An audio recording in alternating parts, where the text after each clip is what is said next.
गिबिसिनथाराव जोंनि बासायगिरि प्रभु जिसु ख्रिस्टनि मुङाव बयनिसिमबो गोजोननाय आरो खुलुमनायखौ जासिग्रोबाय। दानि बे समाव मोनसे मिथिसार होनो थाखाय आं बे सुंद' बिबुंथिखौ लाखिदों।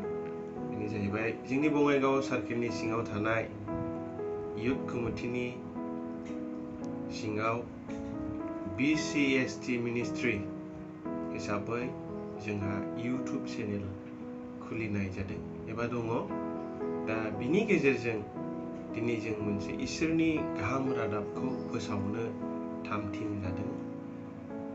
बिनि थाखाय दिनै जोंनि इउटुब चेनेलाव आपल'ड खालामजानाय गाहाम रादाबखौ नायगिरि खोनासंगिरि साफ्रोमखौबो बे समावहाय गुरै गोसोजों खुलुमनायनि गेजेरजों हांख्रायो एबा जों बरायो, जाहाथे जोंनि बे इउटुब चेनेलखौहाय नायो आरो नायनायनि गेजेरजों जाहाथे साबस्क्राइब खालामनानै होयो, जाहाथे जोंनि बे चेनेलनि मोनसे मिनिस्ट्रिनि हाबाया नोंथांमोननि गेदेर मददनि गेजेरजों जाहाथे जौगानो हायो आरो इसोरनि गाहाम रादाबखौ जों फोसावनो हायो।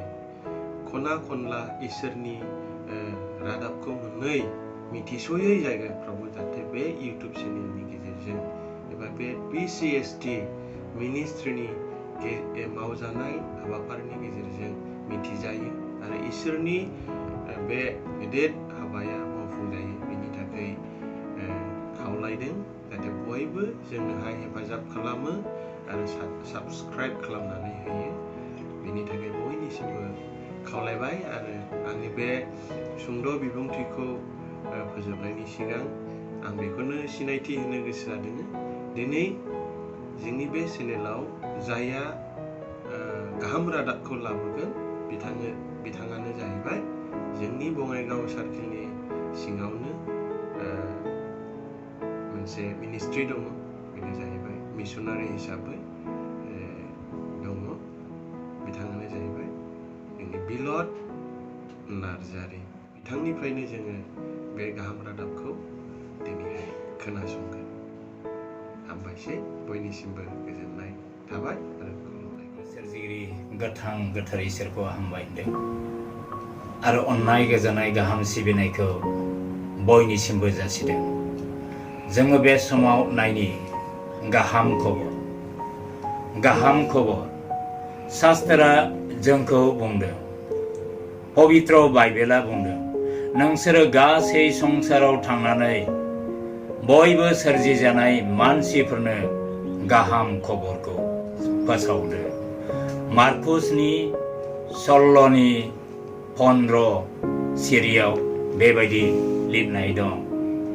नोंसोरो गासै संसाराव थांनानै बयबो सोरजिजानाय मानसिफोरनो गाहाम खबरखौ फोसावदो। बे खबरखौनो गासै मानसि माहारिनो हादर नाङै बे खबरखौ दिनै फोसावनो थाखाय शास्त्रा फोरोंदों। आरो बे खबरानो जादों जाहैबाय जेब्लानाखि जिसु ख्रिस्ट'आ बे संसाराव जोनोम जाफैदोंमोन, दानिफ्राय लानानै 2000 बोसोरनि सिगां बियो मानसि महराव 100% जोनोम जादोंमोन आरो मानसि महरै बियो जादों, लोंदों, थादों आरो बियो सोमोगोनां हाबाफोरखौ मावदोंमोन, जब्राफोरखौ सोखादोंमोन, खुरिया गोनांफोरखौ फाहामदोंमोन, लेंग्राफोरखौ थाबायहोदोंमोन, खानाफोरखौ गुनु खालामदोंमोन, थथ्लाफोरखौ रायहोदोंमोन, एमनखि सानब्रैसिम जानाय लाजारखौबो जिसु ख्रिस्ट'आ फोथांदोंमोन। बेबायदिनो गासै बुहुमनाङै सोमोनांथाव हाबा मावनायखौ जिसु ख्रिस्ट'नि गेजेरजों जोङो नुनो हादों।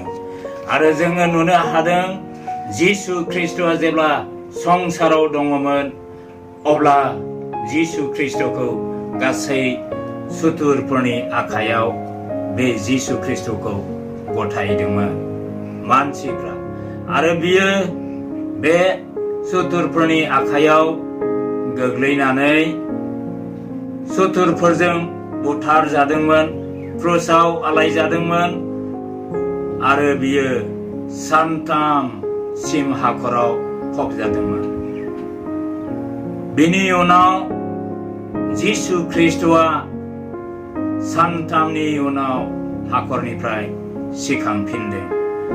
थिग बेखौनो लानानै दिनै शास्त्रा फोरोंदों गासै बुहुमनाङै इसोरजों सोरजिजानाय मानसिफोरनो बे गाहामखौ फोसावनो थाखाय, प्रसार खालामनो थाखाय, गाहाम खबरखौ होनो थाखाय, मानोना बेनो गोथां इसोर, बेनो सिखांफिननाय इसोर, बे इसोर जिसु ख्रिस्ट होननानै दिनै बे गासै बाथ्राखौ शास्त्रा जोंनो खोन्थादों। बेखौनो गासै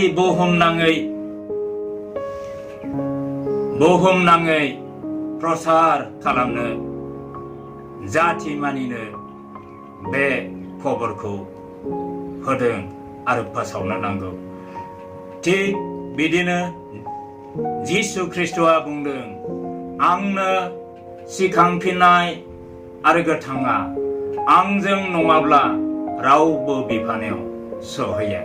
जिसु ख्रिस्टआ बुंदों, आंनो सिखांफिननाय, बेखौनो दिनै गासै बुहुमाव बे सिखांफिननाय आरो गोथां आरो जायहा फोथायनानै बाप्तिस्मा होजागोन बियो बासायजागोन। आन्थाय जायहा फोथायनाय नङा बियो दाय गोनां खालामजागोन। जायहा फोथायनानै बाप्तिस्मा होजागोन बियो बासायजागोन। आन्थाय जायहा फोथायनाय नङा बियो दाय फोनांजागोन। बे खबरखौनो जों दिनै गासै बुहुमाव, हादर मानियाव, गासैबो इसोरजों सोरजिजानाय मानसिफोरनो जों बेखौनो होदों आरो बेनो दिनै जोंनि थाखाय गाहाम खबर।